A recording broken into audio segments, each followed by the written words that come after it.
교회 생활을 하면서 많은 사람들이 이것이 중요하다, 저것이 중요하다 이야기합니다. 교회 생활엔 이것이 꼭 필요해 라고 이야기하며 가만히 그런 이야기를 들어보면 다 자기만의 기준이 있어요. 자기만의 판단들이 있습니다. 그러니까 그런 이야기를 들으면 어느 하나도 중요하지 않은 것이 없음을 발견하게 됩니다. 교회는 연령과 세대를 넘어 함께 그리스도 예수를 고백하며 그 말씀을 듣고 받아들여 예수를 닮아 누군가의 본이 되는 인생을 살아 가정과 사회와 시대에 선한 영향력을 미치는 데까지 가야 진정한 의미의 교회라 말할 수 있기 때문에 우리는 함께 모여 훈련하고 성숙하고 성장하기 위해 애를 써야만 합니다. 그런데 이럴 때 꼭 필요한 게 하나 있어요. 그게 뭔 줄 아십니까? 동료애, 동지애가 필요합니다.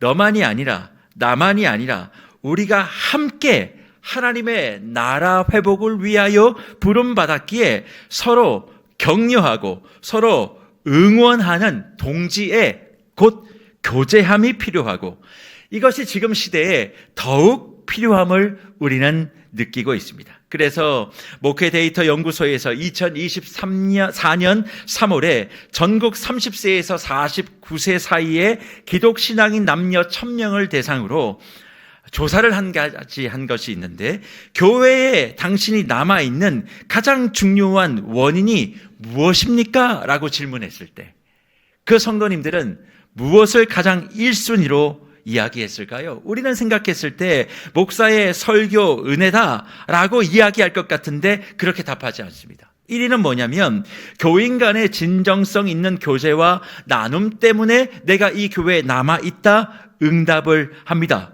무려 32.1%가 이걸 응답해요.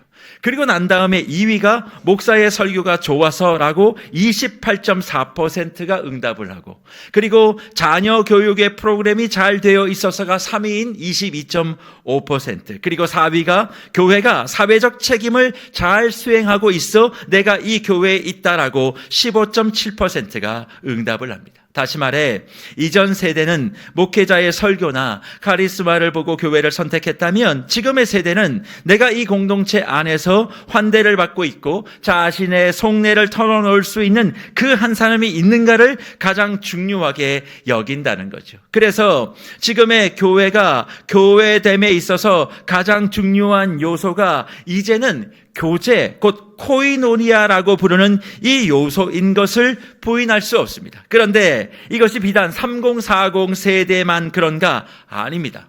65세 이상의 고령 성도도 2024년 6월에 조사를 해보니까 전국 65세 이상 1000명의 성도 가운데 교회 생활에서 가장 필요한 것이 당신은 무엇이냐라고 물었을 때 1위가 뭔 줄 아십니까? 같은 나이대 교인들과 교제와 소그룹 활동이라고 54.3%가 응답을 합니다. 과반 이상이 교제와 소그룹 활동을 가장 원한다라고 답한 것이죠. 즉 전 세대를 통해 교회 생활의 교제, 곧 코이노니아가 이루어지는 것을 중요하게 여기는 시대가 되었음을 통계는 우리에게 증명해주고 있습니다. 그렇다면 묵배 여러분, 성경이 말하고 있는 교제함이 무엇일까요?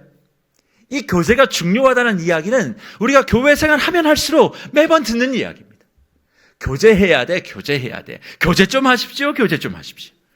그런데 성경에서 얘기하고 있는 그 교제가 무엇인지를 잘 모르기 때문에 교회가 교제를 하면 할수록 문제가 발생하더라는 거예요. 그러면 성경에서 말하는 교제는 무엇일까? 사실 많은 성도들이 교제가 중요하다고 이야기를 하고 있지만 그 교제가 중요하다는 내용을 한꺼풀 벗겨보면 상대의 관심이 있는 교제가 아니라 나에게 집중되는 교제를 다 원합니다.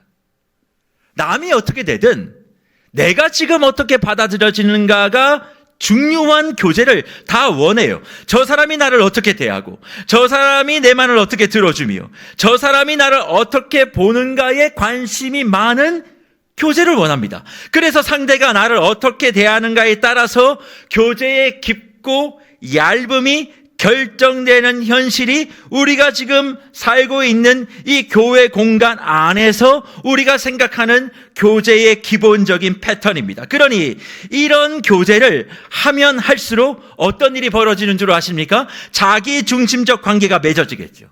자기 중심적 관계가 맺어지는 그 문제는 모든 것의 생각이 내 생각이 우선인 거예요. 내가 중심이니까. 내가 우선되어지는 생각이 기초되어 관계를 맺으려고 한다는 겁니다. 그러면 상대의 마음과 상관없는 내 개념과 내 판단이 주류가 되고, 그러다 보면 상대의 진실하고 절실한 부분은 관심이 없고 저 사람을 통해 내가 어떻게 채워질 것인가, 그것만 관심을 갖는 거예요. 그러니까 그것을 위해선 잘못된 정보, 왜곡된 정보를 내가 흘리기도 하고, 잘못된 정보, 거짓된 정보에 내가 휘둘리기도 하고, 그리고 그것을 내가 만들어 수많은 사람들에게 흘려보내다 보니까, 왜? 내가 편해야 되니까. 그러니까 교제는 많은 것 같은데, 교제가 많은 교회일수록, 이런 교제를 하는 교회일수록 뭐가 많은 줄 아십니까? 선입견이 많아요. 사람에 대한 선입견과 편견이 많습니다.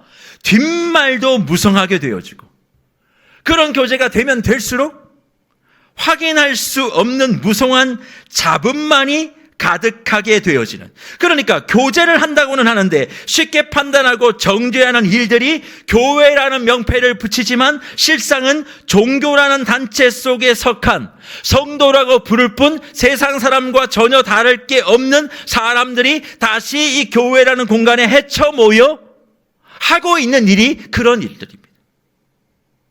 그래서 이런 교회 안에 교제의 근간은 대부분 다 뭐냐? 내가 볼 때 이렇다, 내가 생각할 때 저렇다가 핵심이에요.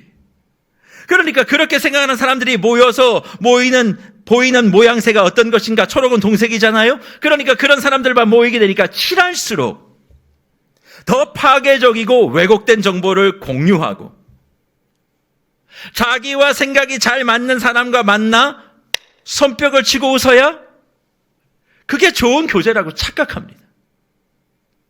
그런데 무별 여러분, 이런 교제는 교회 밖에도 많이 있습니다. 세상과 전혀 다르지 않는 교제는 꼭 교회 안에서 하실 필요가 없어요. 밖에서 많이 하십시오. 분명 교회는 세상과 전혀 다른 공동체로 주님이 명령하셔서 주님이 핏값을 치르고 세웠는데, 세상과 다르지 않다면 그리스도의 피의 능력은 전혀 없는 것입니까? 그럴 수가 없습니다. 그렇다면 주님이 말씀하신 교회와 우리의 교제는 어떠해야만 할까요?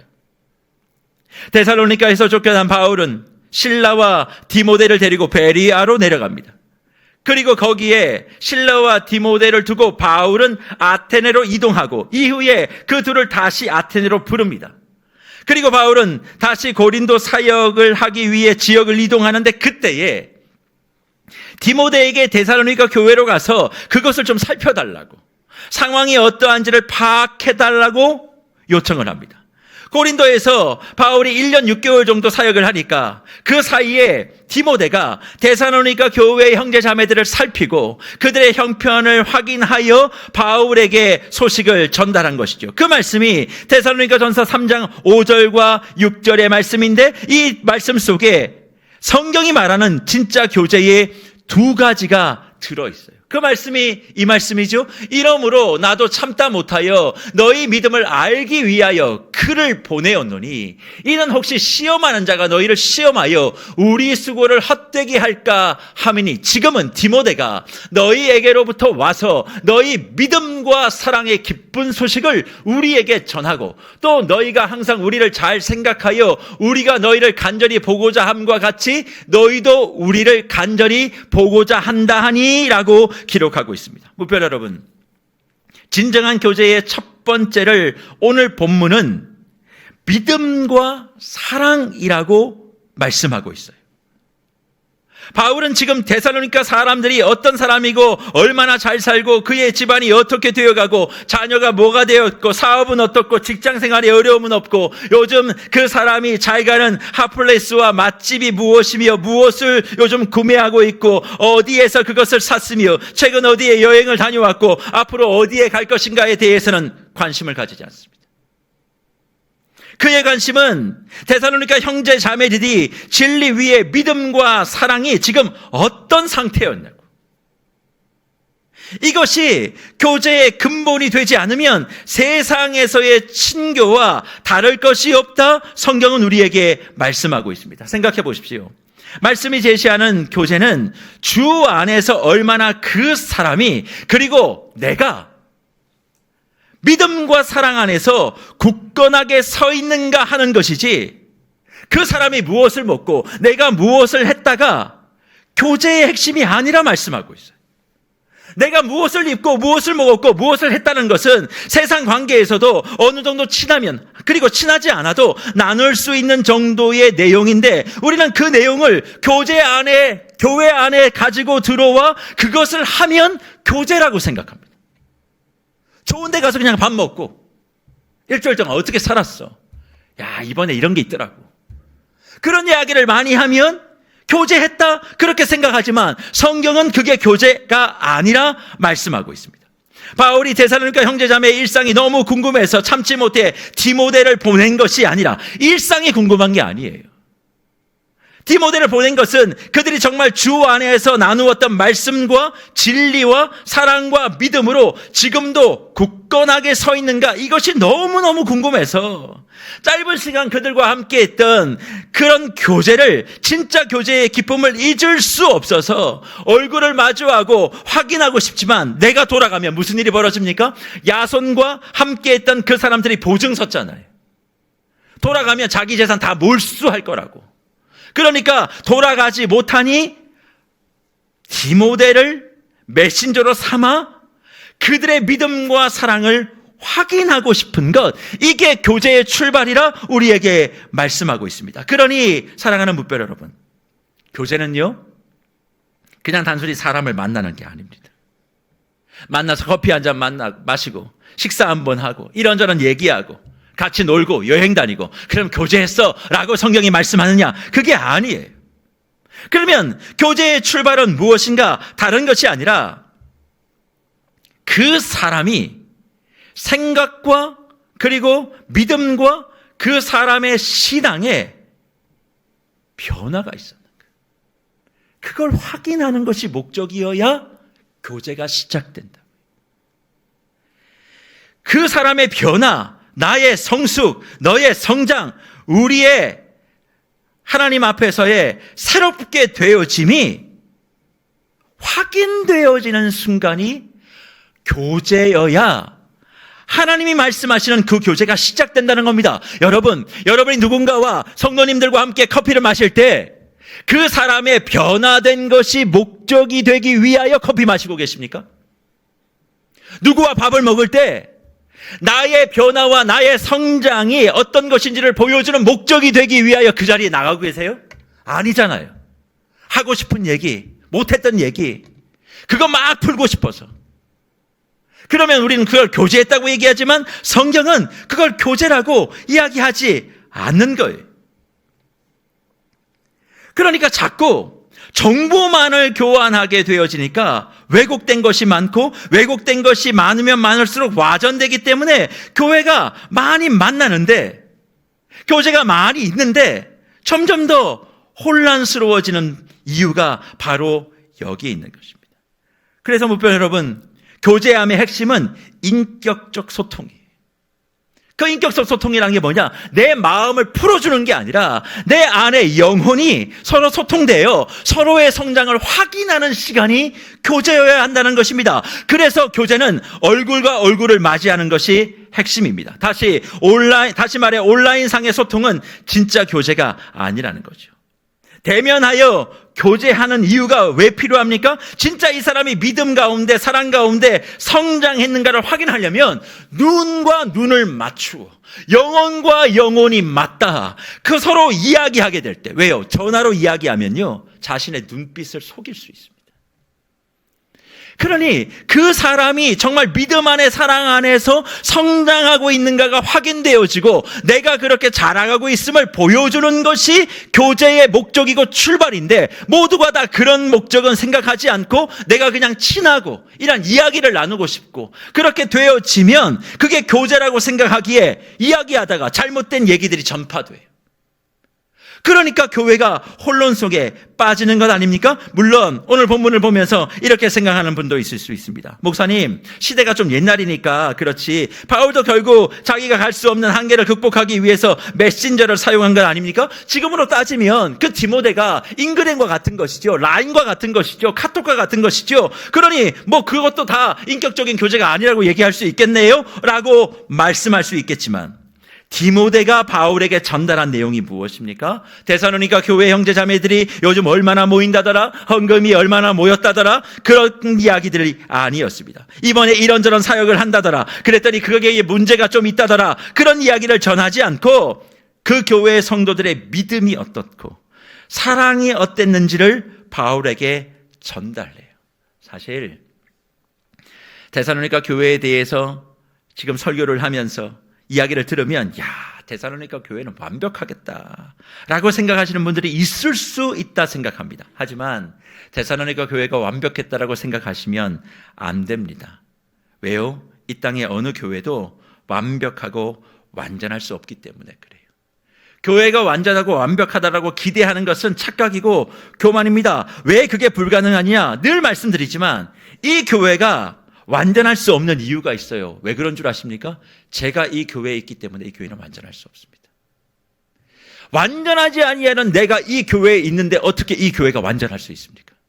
그거를 요구하고 그것을 자꾸 무언가 얘기하고 문제가 있다라고 말하는 것 자체가 교만이라는 거예요. 데살로니가 교회도 마찬가지였습니다. 바울이라는 사람에 대하여 호감을 가진 성도가 100%였다라고 저는 생각하지 않아요. 어떠한 문제도 없었다라고 저는 생각하지 않습니다. 그때나 지금이나 어느 교회를 가도 왕당파는 20%, 안티파도 20%, 그건 고정 퍼센테이지예요. 무조건 좋다라고 하는 사람 20% 있고 무조건 싫다는 사람 20% 있습니다. 그리고 상황에 따라서 이렇게 저렇게 움직이는 중도파 60%가 있는 것과 같이 바울을 향해서도 동일한 생각을 가지고 있었다, 저는 생각합니다. 하지만 그런 가운데서도 있을 수 있는 사람의 여러 가지 문제들에 대하여 디모데는 전달하지 않고 뭐만 얘기합니까? 그들이 지금 어떻게 믿음 가운데 사랑 가운데 서가고 있는지만 전달하고 있어요. 그들의 영혼의 상태가 어떤 것인지. 왜요? 그것이 하나님이 원하시는 교제의 목적이고 교제의 내용이기 때문에 그렇습니다. 그래서 목별 여러분, 교제와 소통의 중요한 요소 하나를 여기서 더 발견할 수 있어요. 그게 뭔 줄 아십니까? 전달하는 사람이 정말 중요하다는 거예요.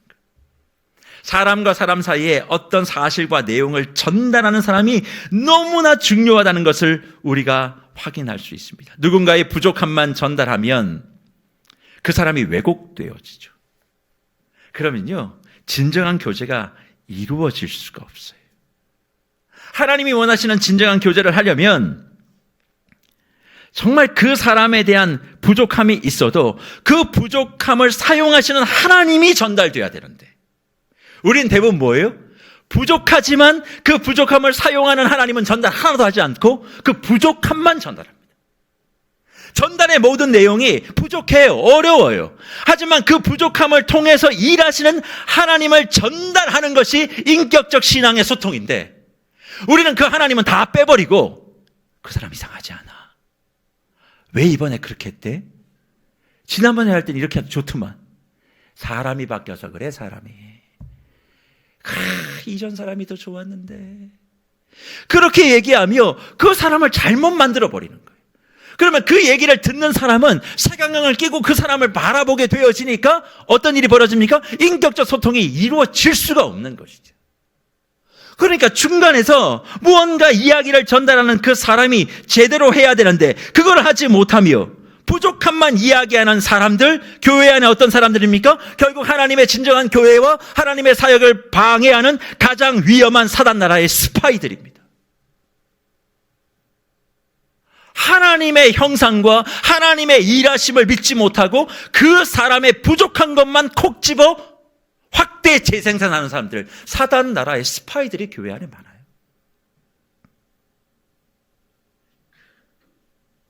그런데 이게 얼마나 큰일이에요? 그렇잖아요. 하나님의 나라로 세워진 교회가 사단의 스파이들로 가득하니 이게 얼마나 큰일입니까? 근데 이 큰일이 교회 안에서 너무 자주 일어나기에 진짜 큰일입니다.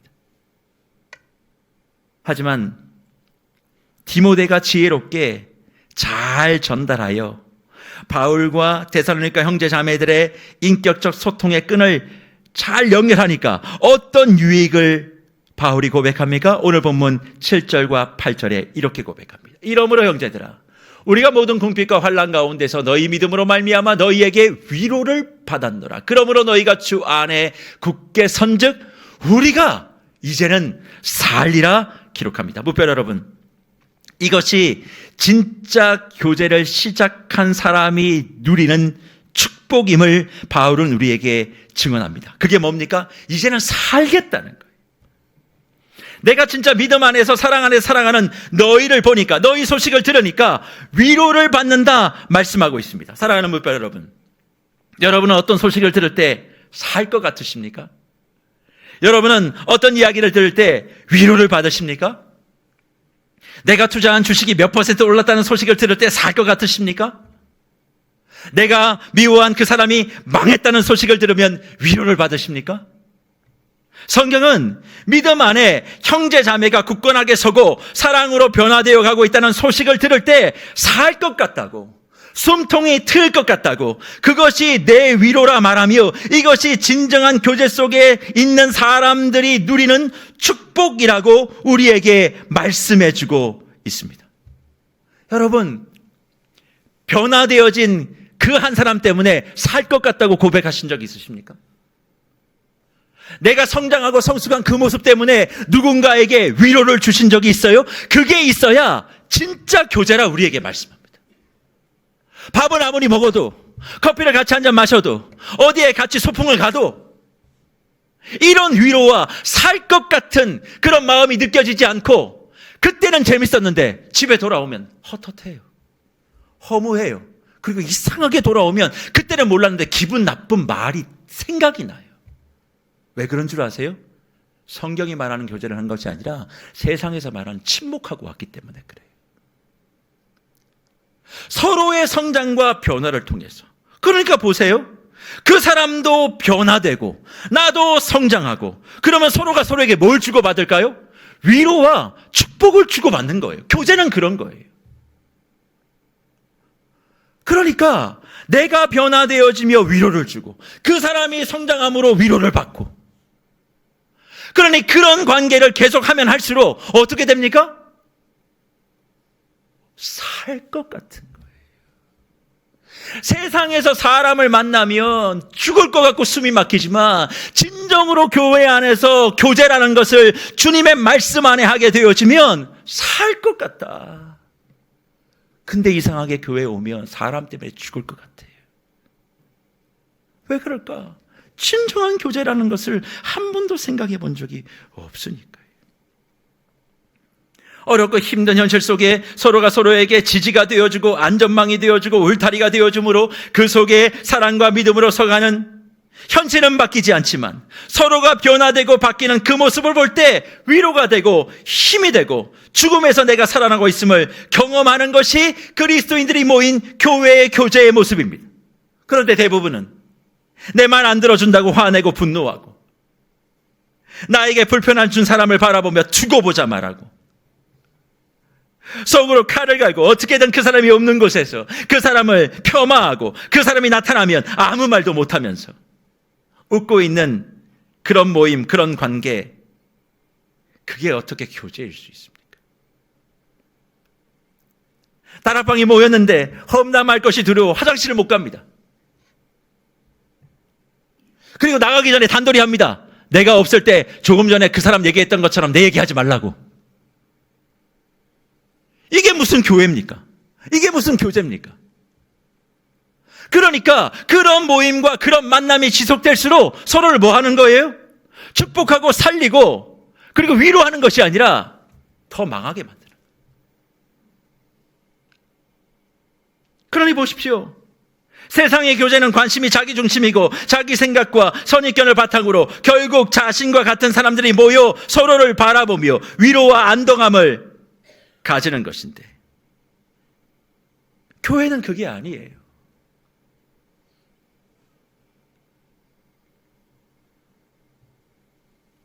서로 성장하는 모습을 보여주며 기뻐하고 서로 변화된 모습을 통하여 서로를 위로함으로 진정한 평안을 느끼는 거예요. 그런데 이것이 아닌 다른 교제가 우리에게 성행되고 있다면 그건 다 가짜 교제입니다. 하면 할수록 망가지는 거예요. 그래서요, 교제라고 하면서 교회를 교란시키는 사람들이 너무 많습니다. 교제를 하며 서로 위로하고 살려야 되는데 더 망가뜨리고 교란에 빠뜨리는. 그래서 교회에 오면 다 사람 때문에 시험 들고 상처받는다는 얘기. 왜요? 교제가 아니라 교란을 하는 사람들이 많아요. 여러분들은 교제하시는 분들이십니까? 교란하는 분들이십니까? 여러분의 교제는, 이 교회의 교제는 도대체 어느 쪽입니까? 하지만 이것이 성경이 말하는 교제의 전부가 아닙니다. 이건 출발이에요. 그러면 과정은 무엇인가? 그 다음 과정은 무엇인가? 영적인 교제라 성경은 말씀합니다. 오늘 본문 9절 말씀을 보십시오. 우리가 하나님 앞에서 너희로 말미암아 모든 기쁨으로 기뻐하나니 너희를 위하여 능히 어떠한 감사로 하나님께 보답할까 고백하고 있습니다. 지금 변화되고 세워진 사람은 데살로니가 형제 자매들인데 지금 바울은 너의 변화를 통해 내가 하나님 앞에서 기뻐하는데, 그래서 내가 지금 생각하는 게 하나 있다. 하나님께 보답하고 싶은 거예요. 바울이 얘기하잖아요. 내가 너무 기쁜데 살 것 같은데, 그러면 그걸로 끝나는 게 아니라 하나님께 보답하고 싶다. 어떻게 감사로 하나님께 보답을 할까? 그렇게 고백합니다. 사람과 사람 사이에 서로 인격적으로 소통하고 세워주고 변화되고 기뻐하고 위로받는 것으로 끝나면 안 되고 그 다음이 있어야 된다는 거예요. 뭐예요? 하나님께 보답하고 싶은 바. 그러면 하나님께 보답은 어떻게 이루어져야 되는가? 영의 소통으로 이어져야 그게 보답이래요. 사람과 소통한 것으로 끝나지 말고 이게 하나님 앞에서 영적으로 한 번 더 소통되어질 때 이게 진짜 교제라 말씀하고 있습니다. 더 쉽게 설명하면 우리가 힘들고 아프고 또 여러 가지 상황들이 있을 때 함께 사람들과 식사도 하고 함께 웃고 함께 이렇게 울고 하는 거 필요해요. 하지만 그것으로 그치면 안 되고 그것을 다시 한번 하나님 앞으로 가져와서 주님이 주시는 마음으로, 주님이 주시는 시선으로 그 사람과 그 사건과 그 대화와 그 시간을 한번 주님 앞에 내어놓고 주님의 마음으로 다시 그 사람과 그 시간과 그 만남을 소통할 때 그게 진정한 교제의 완성이라 우리에게 말씀합니다. 쉽게 설명하면 이렇게 말할 수 있겠죠. 이제 겨울이 가면 봄이 옵니다. 그러면 아마 다락방별로 이제 소풍도 막 가자고 할 거고 막 그럴 거예요. 마을별로 막 소풍도 가자고, 언제쯤 가냐고 마을 목사님 우리 언제 가요? 막 그러실 거예요. 근데 봄 소풍 한번 다녀왔다고 교제가 되는 게 아닙니다. 그 안에서 무엇을 먹었는가가 중요한 게 아닙니다. 서로의 변화된 모습을 기뻐하고 위로를 받고 그것을 다시 하나님 앞으로 가져와 주님 앞에 그 봄 소풍을 다시 한번 소통할 때 진짜 교제가 되는 것이죠. 그래서 바울은 데살로니가 형제 자매들의 변화된 모습과 믿음과 사랑 안에 세워진 그 모습을 주님 앞에 가지고 가 기쁨과 감사를 드리니 무엇이 생겼다고 합니까? 10절에 보니까 주야로 내가 심히 간구했다 그런 얘기를 해요. 좋은 소식을 들었는데 낮과 밤을 가리지 않고 너희를 위한 기도의 시간, 간구의 시간을 가졌다 밝힙니다. 아니 그렇게 잘했는데 밤낮 기도했다고 얘기해요. 그러면 그 기도는 누가 하게 한 기도입니까? 하나님이 시키신 기도예요. 그러면 하나님이 바울에게 어떤 기도를 주셨는가? 10절 하반절을 보면 부족한 것을 보충하는 기도라고 이야기합니다.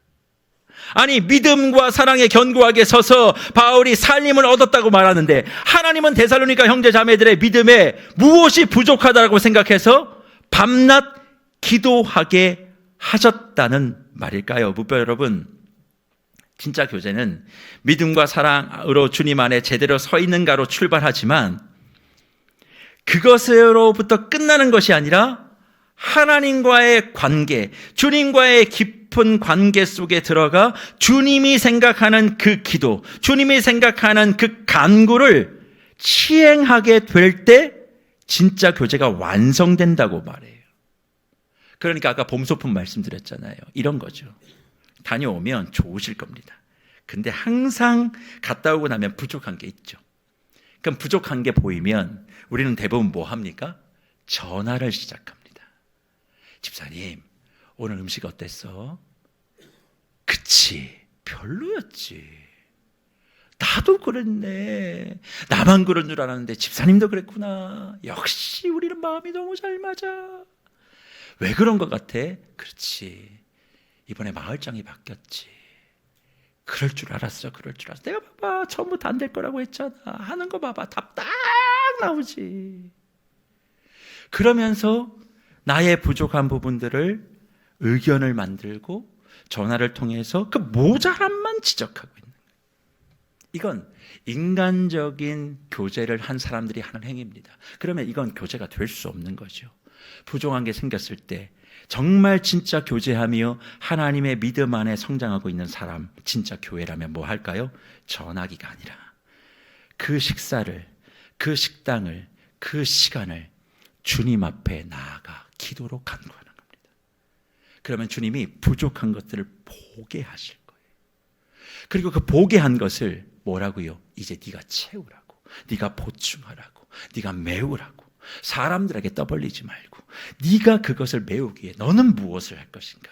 이것을 받고 그것을 행해낼 때 진짜 교제가 완성된다 말씀하고 있지 않습니까? 그러니 바울이 밤낮으로 이 데살로니가 형제 자매들에게 부족한 것을 주님이 알려주셔서 기도한 게 무엇입니까? 데살로니가 교회는 믿음과 사랑은 충만했는데 부족한 게 있었습니다. 그게 뭐냐? 소망이에요. 아니, 데살로니가 교회에 소망이 부족하다고요? 데살로니가전서 1장 3절을 보십시오. 너희 믿음의 역사와 사랑의 수고와 우리 주 예수 그리스도에 대한 소망의 인내를 우리 하나님 아버지 앞에서 끊임없이 기억한다. 데살로니가 교회를 칭찬합니다. 그러나 데살로니가 3장에 와서는 디모데를 통하여 전달받은 내용은 믿음과 사랑 안에 그들은 성장하지만 소망이 빠져 있어요. 바울이 그렇게 강조했던 믿음과 사랑과 소망 세 가지가 있는데, 믿음과 사랑 안에서 성장하고 있는데 소망이 부족하니 주님은 그것이 부족하니 그것을 보충하라 명령하셨고, 바울은 밤낮으로 데살로니가 형제자매들의 소망이 부족한 것을 위하여 중보하며 편지를 씁니다. 그래서 데살로니가 후서의 핵심 주제가 뭔 줄 아십니까? 종말의 시간에 성도에게 있어야 될 소망이 주제입니다. 믿음과 사랑은 잘하고 있는데 소망이 부족하니까 밤낮 기도하며 소망을 채우기 위하여 서신을 쓰는 거예요. 무별 여러분, 진짜 교제는 이런 것입니다. 서로 좋아 죽는 것이 아닙니다. 그저 비슷한 결길이 편하게 있는 것이 아닙니다. 주님 안에서 부족한 것이 무엇인지를 정확하게 주님 안에서 알게 되고, 알게 되면 끝나는 것이 아니라 그것을 내가 채워낼 때 교제의 마침표가 찍히는 거예요. 부족한 것을 들추어내어 험담하는 것이 아니라 그 부족한 것이 무엇인지 주님 앞에 정확하게 인지를 받고 그 부족한 부분들을 알게 하신 나를 통하여 그것이 메워질 때 진짜 교제의 완성이 이루어진다 말씀합니다. 그래서 그 교제의 완성이 이루어지고 난 다음 바울이 데살로니가전서 3장 12절과 13절에 뭐라고 고백합니까? 또 주께서 우리가 너희를 사람과 같이 너희도 피차간과 모든 사람에 대한 사랑이 더욱 많아 넘치게 하사 너희 마음을 굳건하게 하시고 우리 주 예수께서 그의 모든 성도와 함께 강림하실 때에 하나님 우리 아버지 앞에서 거룩함에 흠이 없게 하시기를 원한다 말씀하고 있습니다. 목표 여러분, 부족한 것을 알고 그것을 채우는 것을 넘어 풍성하게 만드는 것이 뭔 줄 아십니까? 그것은 사랑이고 사랑의 기도입니다. 요한복음 10장 10절에서 예수님이 나의 생명을 얻게 하고 더 풍성하게 하기 위하여 오셨다 말씀하고, 그분이 교회의 머리이며 저와 여러분의 주인이라면 우리의 교제는 부족한 것을 들추어내어 무언가 부끄럽게 만드는 것이 아니라 그 부족한 것을 채워 풍성하게 만드는 사랑이 확인될 때 그걸 진짜 교제라 말씀하고 있습니다. 그런데 그 사랑은 어떻게 해요? 한 사람만 일방적으로 주는 것이 아니라 피차 간에 서로 풍성하게 하고 넘치게 하는 것이다, 우리에게 말씀하고 있는 것이죠. 어떻게 이것이 가능합니까? 진리의 말씀 위에 서로를 세우는 믿음이 있어야 되고, 그리고 그 믿음의 반석 위에 부족한 것을 확인하고 밤낮으로 그것을 채우기 위해 수고하고 애쓰는 사랑과 사랑의 기도가 있어야 가능하며, 이 믿음과 사랑이 완성되어질 때 뭡니까? 오늘 13절 마지막 말씀, 주님이 모든 성도와 다시 강림하실 때, 그건 재림을 이야기합니다. 주님이 다시 재림하실 때 하나님 앞에서 거룩함에 흠이 없게 하시는, 무슨 얘기입니까? 종말과 재림을 준비하는 사람으로서 부족함이 없는 소망을 가진 자로 주님이 우리를 세우시기를 원한다, 우리에게 말씀하고 있지 않습니까? 사랑하는 무별 여러분, 정말 여러분은 이런 소망을 가지고 계십니까? 종말의 때, 예수의 재림의 때를 바라보며 내가 예수를 믿었기 때문에 주님 내 이름 불러주실 거다 라고 하는 단순한 생각이 아니라 정말 주님 다시 오심을 소망하며 거룩함에 흠이 없는 사람으로 준비하고 계십니까? 오늘 성경은 우리에게 그 종말에 대한 소망을 준비하는 기름 등불 든 사람으로서, 교회로서 우리가 교제를 해야 된다 말씀하고 있는 거예요. 그러니까 교제를 잘하면 우리는 무슨 준비를 하는 거예요? 재림 준비를 잘하는 거예요. 교회가 점점 더 종말에 대한, 재림에 대한 소망을 잃어버리는 건 어쩌면 우리 안에 진정한 교제가 없기 때문이기도 할 것입니다. 그리스도인이라고 이야기하는 사람들이 주님 다시 오심에 대한 관심은 별로 없고 내가 오늘 잘 되고 현실의 축복만 받는 것에 관심을 가지니까 교제가 다 깨지는 거예요. 주님 오시는 재림에 대한 소망을 가진 자는 교제의 출발과 과정과 목적이 다르다니까요. 교회에 와서 더 좋은 정보를 듣기 위해서 오는 거 다 현실의 축복 아닙니까? 큰 교회들 가는 이유가 뭡니까? 다 그것 때문에 가는 거예요. 그러나 교회의 종말, 교회가 정말 주님이 다시 오실 재림에 대한 소망을 가지고 교제하고 있다면 그런 것이 아니라 이 사람이 어떤 잡을 갖고 있고 무엇을 하고 있는가가 아니라 이 사람이 하나님의 사랑과 믿음으로 성장하고 있는가, 그것이 내 삶의 진정한 위로이고 나도 그렇게 성숙함으로 말미암아 이 사람이 어려운 현실 속에 내가 변화되는 모습을 통하여 살겠다라는 고백을 만들어내는 거예요. 그리고 주님 앞에 어떤 문제가 있을 때 그 사람을 바라보며 밤낮으로 기도하고 그 사람의 부족이 이것이니 네가 그걸 채우라고, 들추어내어 우습게 만들지 말고 네가 조용히 그걸 채우라고. 그리고 그것을 채워줄 때 나는 뭐가 되는 거예요? 주님 재림 때 내 이름을 기억하게 되어지는 소망의 사람이 된다. 이것을 우리에게 말씀하고 있지 않습니까? 그런데 많은 그리스도인들이 이런 종말은 관심이 없고 오늘이 전부인 양, 축복이 전부인 양 거짓말로 교회를 어지럽히고 사람을 속이고 자기의 유익과 명예만을 위해 상대를 이용하고 밥 사주고 그걸 교제라고 말하지만 다시 말씀드립니다. 그건 교제가 아니라 교란입니다. 하나님의 나라를 교란시키고 있는 사람들이에요. 그런 사람들 밥 좀 안 먹었으면 좋겠어요. 그럴 거면 안 먹었으면 좋겠어요. 세상보다 못한 교제를 하고 있으면서 마치 그것이 우리 교회는 없다고 평가하며 이런 진리에 대한 이해도 없이 살아가니 세상과 다른 신앙의 공동체에 세상과 같은 교제로 멍들어가는 곳이 얼마나 많은지 모릅니다. 오늘 우리 세계로 교회 모든 부별들이 우리 자신을 돌아보고 진정한 교제함으로 주 예수의 재림을 소망 가운데 준비하시는 저와 여러분이 되시기를 주의 이름으로 축복합니다. 그래서 말씀을 마무리하며 저는 여러분께 도전합니다. 은혜의 대장정 5년차 기적의 해, 천일의 여정을 우리는 함께 걸어가고 있습니다. 그 천일의 여정 가운데 잊지 마십시오. 진정한 하나님의 교제함이 풍성하기를 소망합니다. 무엇을 먹었느냐, 어디를 갔느냐, 그것이 교제의 핵심이 아닙니다. 얼마나 변화되었고 얼마나 우리가 성장했으며 얼마나 우리가 성숙했는가를 일주일 동안 자신의 훈련의 자리에서 변화시켜 그 모습을 교회와 보여줌으로 죽어가고 있는 옆에 있는 사람을 나를 통해 살리셔야만 합니다. 위로가 없는 자에게 나의 모습이, 너의 모습이 위로가 될 수 있도록 우리가 교제를 준비해야 되고, 그리고 이렇게 만나 다락방 모임 속에 또 마을 모임 속에 부족한 것이 있고 모자란 것이 있다면 그것을 지나가며 걸어가며 집으로 가며 전화하며 이야기할 것이 아니라 조용히 주님의 기도의 자리에 나가, 주님 오늘 이분을 만났습니다. 어떻게 하기를 원하십니까?